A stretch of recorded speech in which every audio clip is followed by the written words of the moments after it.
There's no doubt that Christian minorities and other minorities like Zoroastrians and Jews and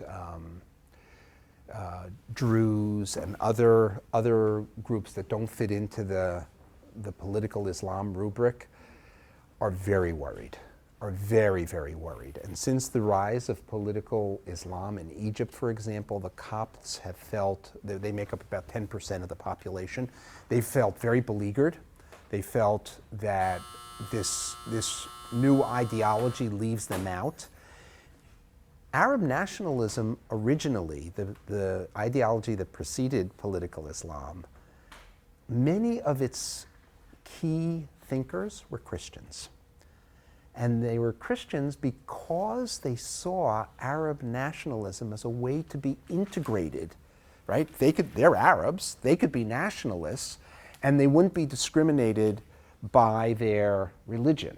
So that they really were the big pushers of nationalism. So for example, one of the founders of the Ba'ath Party, which is an Arab nationalist party that ruled in Iraq and Syria, still rules in Syria, was a fellow named Michel Aflaq, and he was Christian. So as you moved away from Arab nationalism, minorities began to feel that, many minorities began to feel that their position was much more precarious. And you saw that when the Muslim Brotherhood took over Egypt, when it won the election in Egypt and Morsi became the president.